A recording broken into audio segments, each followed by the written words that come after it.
with Iris. Here's your host, my loving wife, Iris. Hola, mi gente bonita. Hello, beautiful people, beautiful souls, beautiful individuals in general. And welcome back to Conversations with Iris, the little podcast that could. And baby, we're still going strong. That's what I love about it. And before we even get into today's episode, I just want to pause for a second and just speak to you, okay? I want to have a heart to heart with you, my listeners, my day ones, my new ones, my quiet supporters. Thank you so much from the bottom of my heart. Thank you for downloading, listening, and sharing, and for trusting this space. Somebody told me that when they listen to my episodes on Fridays, on those fun days, they feel like getting a blanket and curling up on a little corner in a little nook corner and just taking these episodes in because they take fuel their soul. And that just made me feel so good. I mean, that's just amazing feedback to hear. But let me tell you guys something because I had a conversation recently with another guest, and someone told me once you hit that 100 episode plus mark, you're doing something right. And I sat with that and I thought about that because this journey hasn't always been easy. I'm going to be honest with you, but to know that we're here, still growing, still evolving, opening up new doors, that means something to me. That means everything to me. And we're not done yet. I'm not even close. We still got some great more conversations ahead of you. So thank you so much. So let me tell you guys a little bit about today's episode. It's one I think that so many of us are going to feel. We're going to feel this in our spirit because even in a world where we're more connected, or that appears to be that we're connected, so many people feel alone. Think about that. We have all these things in front of us. We have LinkedIn, TikTok, Facebook, Twitter, Instagram, but some people are not all there. I mean, we have endless scrolling going on, yet we're missing something. And what is that? Real connection. That's becoming really rare, very, very rare. We have this new thing called AI, and we have avatars that people create. Ooh, that reminds me of the movie Ready Player One, where you create your avatar. It's kind of like that. We kind of live in that kind of fast paced technology world. So today, we're going to be talking about loneliness, human connection, and what it really means to build a relationships just out here in this big, crazy, of forever evolving digital world. Let me tell you about my guest today. I'm joined by someone who didn't just observe the problem, he lived it. He actually lived it. Having lived across multiple different countries, he experienced solitude firsthand. He saw how technology, especially during COVID, let me tell you, COVID was rough. It was a big change. But then, especially during COVID just changed the way we connect in many ways, just kind of disconnected us even more. We became very virtual. So instead of just talking about it, he built a solution. He is the CEO of Friending Inc., which is a beautiful platform just designed to combat social isolation by creating real, verified, in person human connections, not just those endless chats or fake profile or not surface level interactions, but real life friendships. That's what we need. We need that one on one, trustworthy friendships. So please help me welcome the brilliant Gabor Kadas. Welcome to Conversations with Iris. Thank you for having me. Hello, listeners. Oh, thank you so much for joining and, of course, for choosing the space and telling your story. And I'm just excited. I'm really glad that you're here. And before we even get into your work, I mean, I want to start here. When was the last time you felt a real human connection? Like that kind that reminded you, like, yeah, this is what life is about.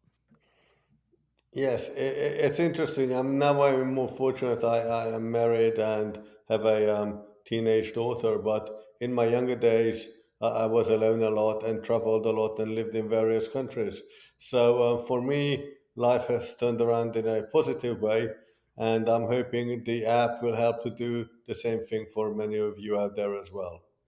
Oh, I'm so glad to hear that. I hope the same thing too. It's like we have kind of gotten away from that. As I mentioned, we live in such a fast paced technology world, and it's only the year 2026. Imagine like 10, 15 years down the road, it's even going to get more virtual. I mean, what are your thoughts on that, on the forever changing technology? It's only going to get worse. I mean, if we don't do something about it, right? Absolutely, and you're right because the projections say that in 5 to 10 years, 65% of the Americans will be alone. Oh my Uh, goodness. and that's a huge number. And it's ironic because if you think about it, the last 30 years has been the most connected ever part of the human history. Now you're connected wherever you go, whether you're on the street having coffee in your car, wherever. And this is something new in terms of past 30 years. Yet we're the most isolated civilization, modern civilization. Mm. And it's crazy because I consider myself, I am proudly a millennial. I was born in the 80s and I feel like the 90s raised me. So I feel like my generation were just one of the ones before that, before that technology hit. Like we were the first ones introduced to the internet, and we didn't have YouTube. We didn't have TikTok growing up. We still went outside to play. We had a lot of those human face to faces interaction. And it's amazing when I look back now. I have an older younger son. He's a young adult now, but he struggles with that. He struggles. He's a Gen Z, and he struggles sometimes to have face to face interaction. I mean, what are your thoughts on that, on like Gen Z now? Or am I saying that right? Gen Z, right? They Yes. struggle with having those like face to face interactions, or they're very shy when people like us, we're talking baby movers, baby boomers, Gen X, or millennials, we were used to that. We were used to picking up our phone, dialing it, like we had that. But, were the ones having those human interactions. I mean, what are your thoughts with that Gen X now, or Gen Z, if I say, I always get those confused with them not having that interaction. Yes, let me backtrack a bit. You're talking about being outside. When I was a kid and was grounded, I wasn't allowed to use my bike, perhaps. Today, Wow. the world has turned upside down. You're sent outside to use your bike Yeah. as a punishment, so to say, because you're spending too much time in your room in front of a screen. And to answer the second part of your question, as you grow up, before the internet world, you were used to meeting people in real life. You learned how to do that. You saw your parents how they did it, and you got accustomed to socializing in real life Yep. with real people. Today, you don't have that model in front of you. You don't have that training, so to say, as you grew up. So if you feel more comfortable sitting at home in front of a screen, falsely believing that you have, I don't know, hundreds of friends because that's how many you have on Facebook, perhaps. And then Friday evening comes along and you have nowhere to go with anybody. Mm. So that's the whole issue, is that you were not socialized in the real world, you were socialized in the virtual world. And I'm sure you perform much better than I in the virtual world, but we should really get back to the real world. Yes, I highly agree. And I have to echo exactly what you're saying because, again, being raised in the 90s, a millennial here, I mean, we barely saw the grass outside. I'm being honest with you, Gabriel. Like, we went home when the lights would come up. That's when we went back to our house to have dinner. So it's like we barely saw the grass. And now, just observing, because human behavior is very interesting to me, and just observing the kids outside my neighborhood, you don't see kids barely. You have people now riding on bikes that are automated pretty much, like they just do it for them. And it's just kind of like crazy to me, like, wow, what's wrong with us? Like, I had to actually pedal my bike. And when we got in Yes. trouble, they would take it away from us. That's so funny. I mean, we're in a time where we can reach out to anyone instantly, though. Like, we could just send a message to somebody, we could pick up our cell phone and so forth. But the isolated part is still hard. It's still there. I mean, what do you think modern technology has actually made loneliness worse instead of better? I don't think it's the technology. I think it's how you use it. A similar example would be a gun. A gun could be good path if you're hunting and bad if you shoot somebody, but it's the same gun, different person using it for a different purpose. So it's not the instrument, it is how it is being used that I think is at fault, and people have not learned to use it the right way because it Mm. is more comfortable to be inside. And also, the world has turned horrible, if I may say. You're Yeah. scared to meet people, you don't know who they are, and the whole thing. You just feel safer at home. I think that's the bottom line.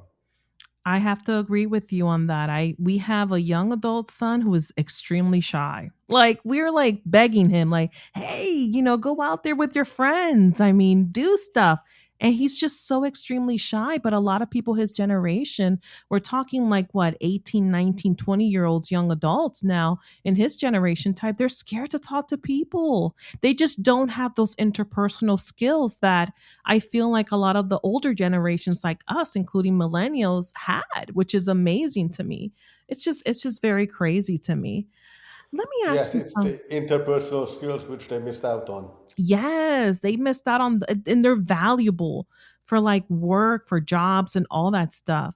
And I know that I had mentioned that you traveled and you lived in multiple countries. I mean, I love it how you experience many different cultures. That's such a breath of fresh air. That's amazing to me. I mean, but can you take us back to our listeners where a moment in your life where it felt very lonely, like it hit you the hardest? What that felt like internally for you? When did you Yeah, feel that? I think it depends. Like a teenager, I was living in the UK, and then because of my father's job, I had to return to Hungary. Hungary at the time had a communist regime, which I wasn't really into, so to say. Plus, I didn't know anybody because I grew up in the UK. So, my Hungarian wasn't that fluent. I get by. I get by today as well. But my writing, um, I don't know, communicating skills weren't at the top. It's slightly better now, but so imagine a 17-year-old teenager being literally torn out from his community, with school friends, etc., who spend the majority of life in the UK, suddenly being asked to move to a country which technically where I was born, but I never lived there that long. So it was horrible, and especially during your teens, everything feels worse than it is in sort of retrospective. So I think that was the worst time in terms of being alone because I just didn't fit in culturally, language wise, and it was real bad. Oh my goodness. So that's when that loneliness hit you. So what did you do to overcome that? Like how did you become like more comfortable? Did you ever get comfortable with the culture or with the new change of scenery in a different country? How was that? I never got comfortable living in Hungary. What I actually did, I this is like the early 80s. So I had computer skills because I was studying computer programming before that in the UK. So basically, I just got so much work that I didn't really care what was going on outside. So Mm, I just worked as a computer programmer on a contract and did various, I worked, I don't know, 15-hour days pretty much wow. because I had nothing else to do. Wow. So you were pretty much connected there as a computer programmer. So did the skills that you had as a computer programmer change your perspective, like that breaking point where you were like, I have to do something to help people stay connected? Because I want to talk about why friending had to exist. I mean, because you mentioned trying different, platforms perhaps and feeling like none of them worked. But with your experience as a, computer programmer, let's talk about that. How did that came about? When was that breaking point that you were like, I have to do something about this? Yes, this wasn't really my idea initially. It was a friend of mine who started doing this, and because I actually experienced in person what we're trying to solve, I felt that I need to get involved and help him. He's actually the CTO, the co-founder. I don't do haven't done programming for like 30 years now, but he is the CTO. Was his idea original Jolt, and basically, I joined him about 2.5, 3 years ago now, and we finally managed to launch the app. last month, so a month or so Wow. ago. Wow. And that's amazing. And like how were you feeling during the COVID time? Like I definitely want to talk about that because COVID changed a lot. I feel I hate to say it's such a horrible pandemic tragedy. Some people look back and say maybe it had to happen in order for technology to evolve even more. I mean, do you feel like that about COVID? What did COVID allow for us from your perspective in terms of technology? I think technology in that respect was a lifesaver because people could continue work if there were no internet. I don't know what would have happened to the world economy, in all honesty, in terms of meetings and whatever. I literally didn't go outside for 6 months. I ordered the food from the grocery store, had it delivered, put on sort of gloves and use, I don't know, sanitizing to actually take it out from the bag. It literally took me 30 minutes to unpack Wow. a grocery bag. Um, Mm. so until that was the actual, I don't know, Moderna or Pfizer or whatever, I didn't actually leave my home for 6 months. Wow. Yeah. Yeah. So that was I terrible. I definitely remembered those days trying to wipe your groceries, wearing masks. I mean, it wasn't too long ago, I'll tell you that much, we're still kind of trying to adjust ourselves and recover from it, and especially all the tragedies. Now, I definitely want to talk about something because what I like about your app, the friending app, is you get away. You kind of push all those fake profiles. I mean, endless chatting and you promote that real connection, which is what we need. Let's talk about a little bit about like how we want to get away from that because there's so much scam out there. You got to be careful what sites you go to or what apps you work. So can you tell our listeners a little bit about that? Yes, the advantage of friending is the way it works, and it was built to work that way. Is everybody is verified using a third-person app called Persona. Now, don't misunderstand me. It is not a background check. It is not an age verification. It talks about, am I really who I am say I am? So you take a selfie, you take your driver's license, and it compares the pictures and whatever. And all it means is that you exist as a person and you look the way you do. So it doesn't matter, long as you're over 18, it's fine. It doesn't do a background check, so it doesn't really care about that. All we're trying to establish is that you are a real person and that is how you look. So that's why we think it's important because on various apps, you have fake profiles.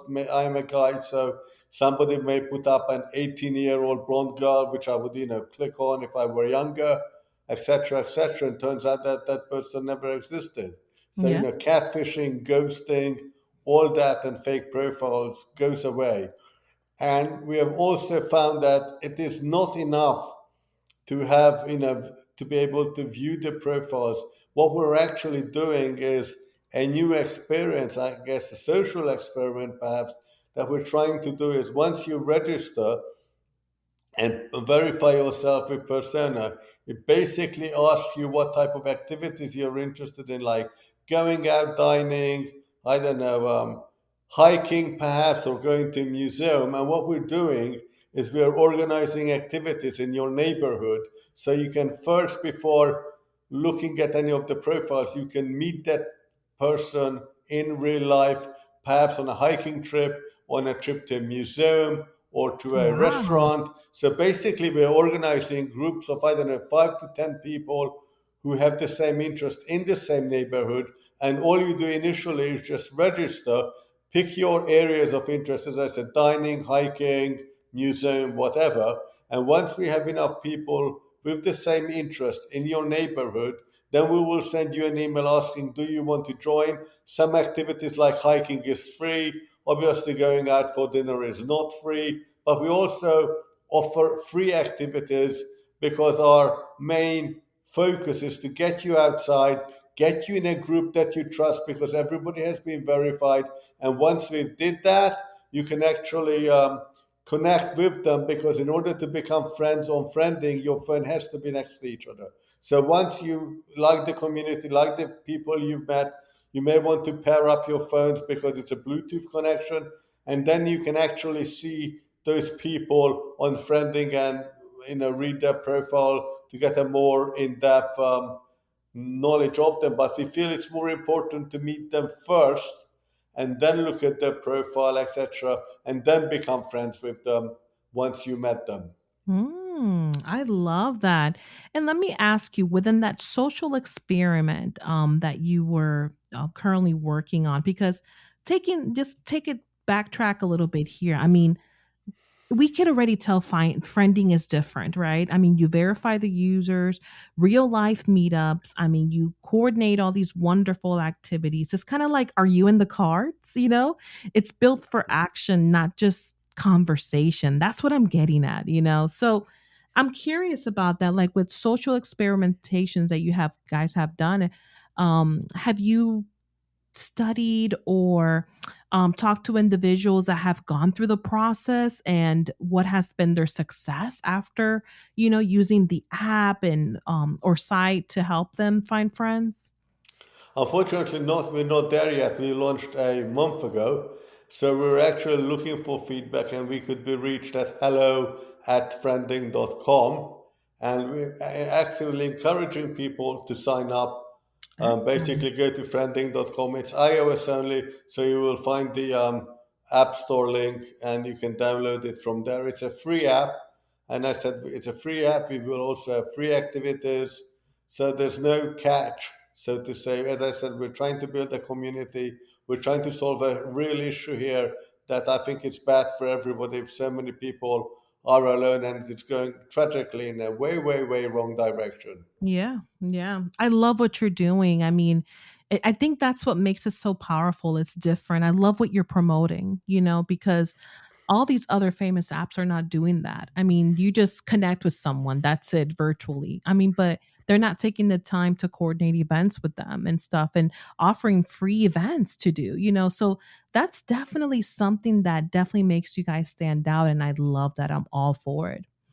I definitely want to understand the deeper vision, right? Like the deplug and the human presence. I'm just really intrigued by your deplug events. I love that. I love how you incorporate the no phones, no distractions, just people being present. I feel like that's so bold today. I feel like it really, really is, Gabar. And I think it's very important. So for you, from your perspective, why is removing phones so important to building those real connections? What would you tell our listeners? Because if you go out to, I don't know, to a diner with Denny's or whatever, you see families, let's say four people sitting at a table, each looking at their respective digital device. Why did you go out there in the first place if you're not going to talk to one another? So Yeah. that is the reason. And basically this trend has been started, I don't know, maybe 6 months, a year ago. It's called Deplug, which pretty much means that you need to leave your phone at home, you need to leave it switched off, etc. Because there is I guess, a small silver lining perhaps that people are realizing that this is wrong and we need to do something about it. And we're just trying to encourage the deplug movement, I think, to gain momentum and to have more people realize that, if you're outside, ignore your phone. I mean, nothing Yeah. is that urgent. And, Yeah. try to relax and have fun with real people. Yeah, I love that. I love that. And I'll tell you for one, I can't stand it when people sit next to us in restaurants, my husband and I, and they're on their phone. Like, I just can't. Like, take the time and speak to each other, talk about your day, So I'm just like, I hate it when I see, and I'm so glad you talked about that because it's like, yes, you should take the time. You took the time to go out, take the time to talk about your day, what's going on, have that real life connection there instead of being on your like digital device. I hate it when I see that for real.